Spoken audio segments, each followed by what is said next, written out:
Good morning, everyone. It is Wednesday, and welcome to a special early edition of the Parent Exchange. So grab a cup of coffee if you're so inclined. We're all ready here. And we're going to have a nice discussion today to talk about a topic that we really haven't addressed in the group so much, and that's cooking with your kids at home. And I think it's a great conversation because we now have more families who are looking at another season of remote learning. And you're going to need some ways to keep your children busy and give them some educational opportunities. And there's no better way to do that than in the kitchen with your kids. So I'd like to introduce you to Katie Ragenden. Did I pronounce that right? It's Reginden, but close enough. Yeah. I'm so sorry. And then Tony Escobedo is here as well, and they are with Tiny Chefs. And Tiny Chefs, prior to COVID and coronavirus and school closures, and when our life got turned upside down, you guys did parties and cooking classes and those kinds of things. But just like everyone, you've kind of had to adapt your business model and how you reach families. And ladies, introduce yourselves, introduce Tiny Chefs, and tell us what you're providing to families at this time.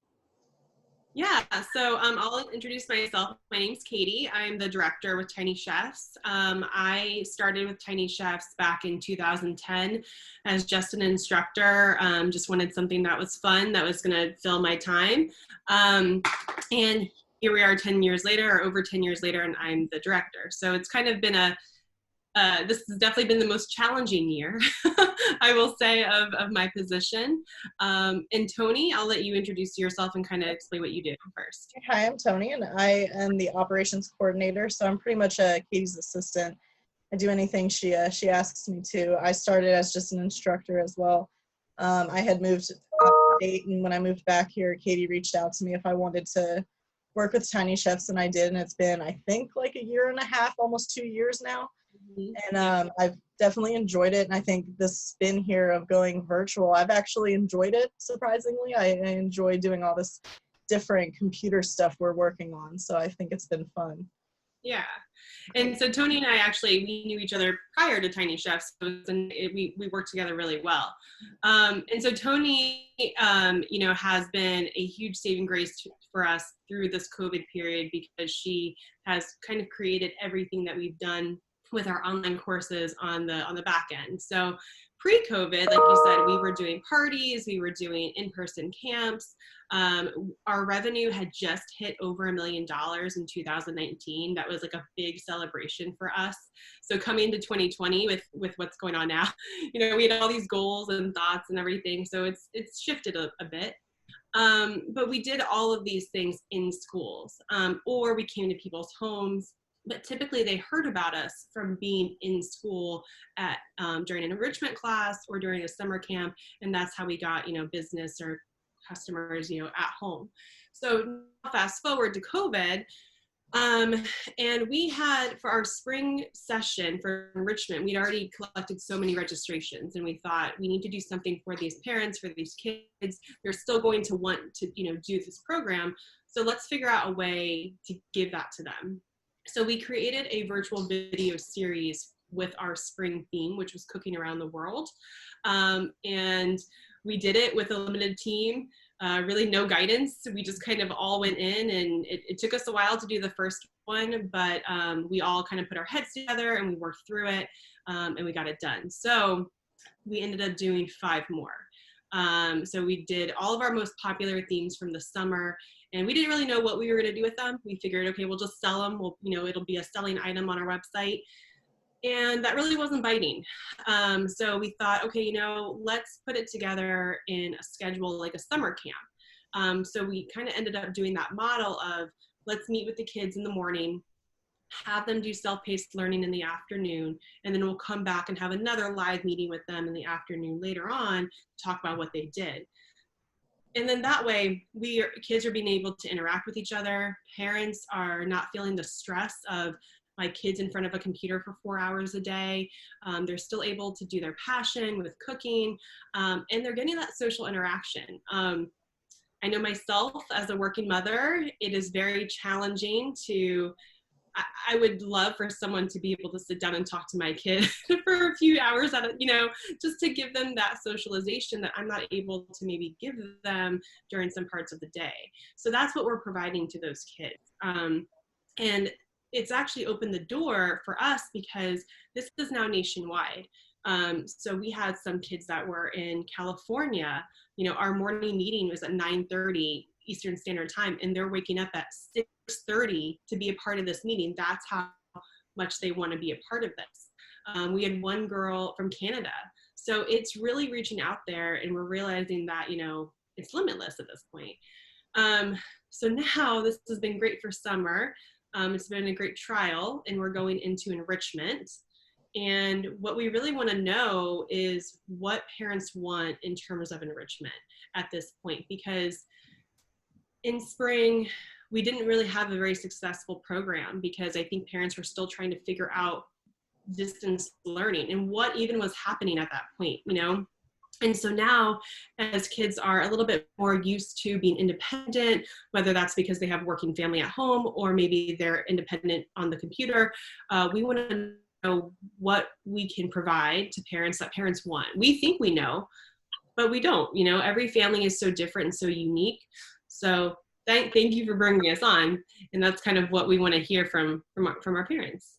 Which is wonderful, and I appreciate so much what you're doing because, like you said, parents are really overwhelmed right now with making education decisions, trying to figure out what remote learning is going to look like as opposed to what we went through in the spring, which I think most will say was chaotic, uneven, and just not the best for any family. So, these enriching experiences, I think, are the things that are going to keep kids excited about learning. It's going to give everybody a much needed break during the day, a kind of a tension reliever when you're trying to balance work, home, school. And I just saw today, you mentioned you had a student in Canada, and I think we forget that this isn't just impacting the United States. I mean, families everywhere are trying to cope.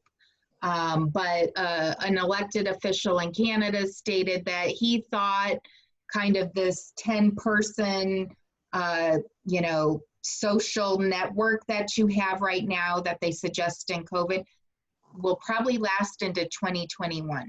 So we're looking at an extended new normal, and which really goes against everything.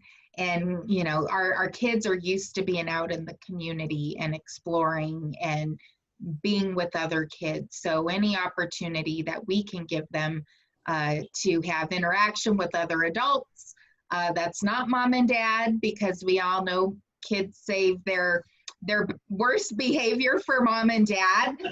So they know how to push buttons and stretch boundaries. So anytime they can get some extra interaction with other adults that really care about them and want to provide them educational experiences is wonderful. Tell us a little bit about, like, what age groups are you just working with? Elementary age, is there programs for teenagers?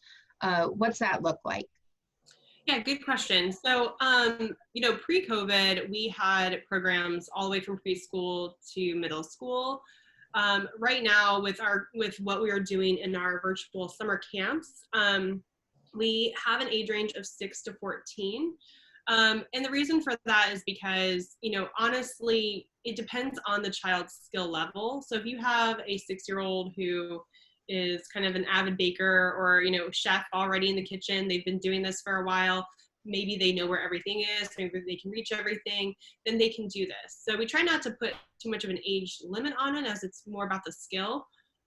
Definitely our video series they could do for preschool level, but they would just need a lot of parent help and interaction. Every one of our recipes that we have, and this is, pre-COVID as well, every recipe that we've ever had for Tiny Chefs, we have two options of take it down a notch or kick it up a notch. And that just means that our recipe is written at maybe a second or third grade level. So if you're below that, you should take it down a notch, whether that means that instead of shredding a block of cheese, you're buying shredded cheese. Whereas kick it up a notch, maybe there's an additional part to the recipe that we recommend doing, and that would be more for middle school or older kids as well. So I would say that the sweet spot is 6 to 14, but it really just depends on the skill level of the child. That's great, because the best thing about online learning is personalization and being able to meet kids right where they're at. That's really exciting. So tell us a little bit about like cost structure. Is it a membership, or can parents kind of pick a la carte, pardon the pun, from a menu of recipes? What does that look like as far as different courses, camps, those kinds of things?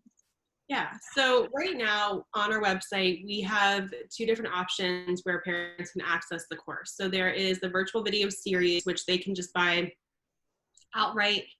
They can do it any day, any time of the day, any week, any month. And those are priced at $99 for a single student.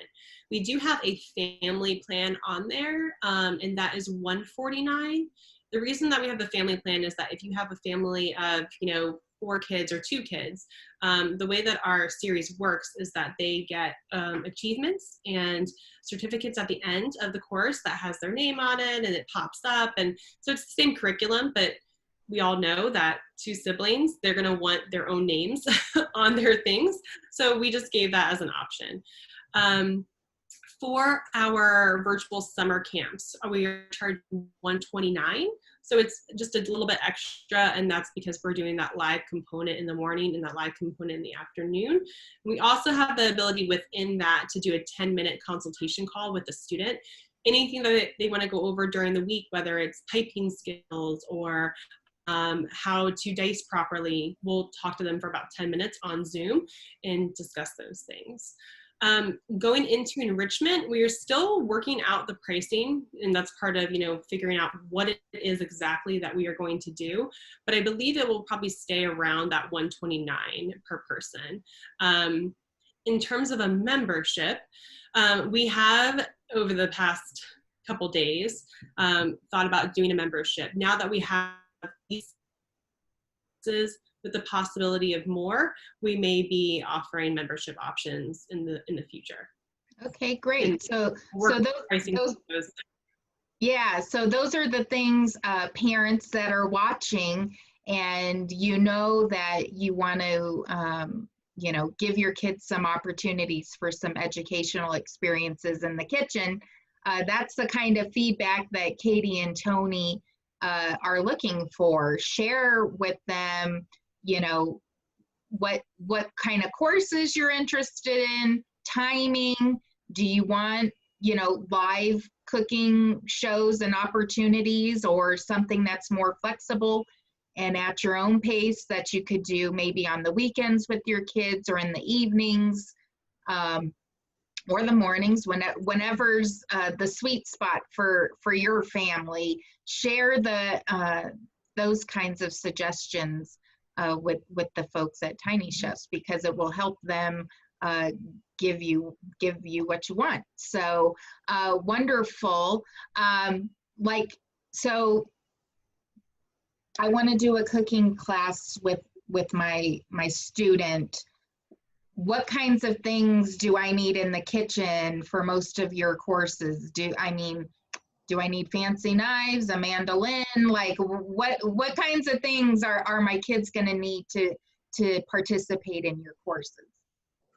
It depends on the theme. I would say that a lot of our themes that we have are pretty basic kitchen supplies. We're not asking for anything crazy. If there is a tool that's used that maybe isn't so common, we would tell a different option to use for that part of the recipe. There's also themes like pan.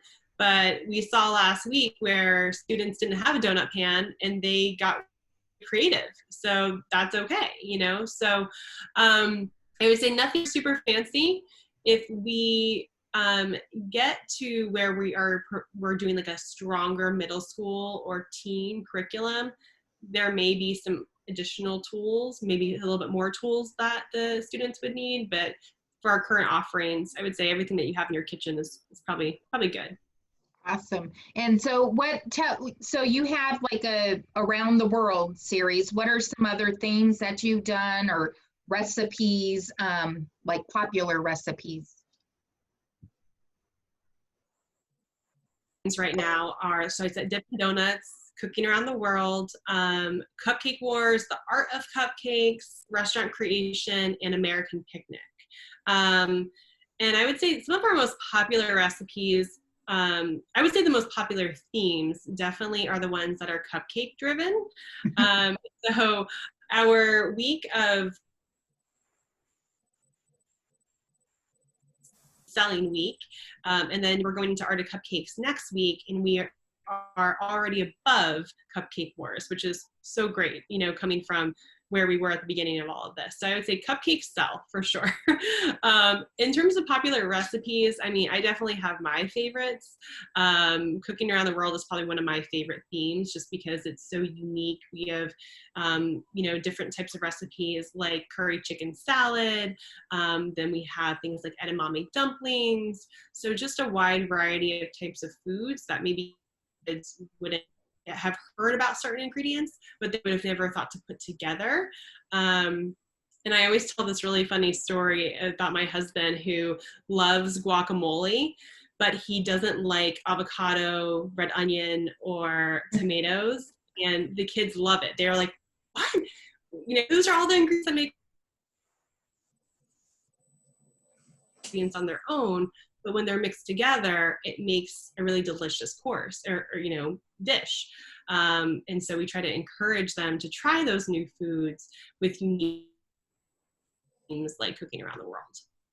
Awesome, wonderful. Well, it's been a little choppy on my end, and I don't know if it's my internet or your internet, but I just love that you all are here to be a resource to parents and to give families an opportunity to do a wholesome activity that isn't necessarily online the whole time, that you can actually do some tactile things, you know, not with the keyboard, which is nice. And a lot of parents have concerns about screen time. And so this is a way to balance what they're going to be doing with school, which is going to be online, and then give them some good enrichment that's offline. So thank you both for being here.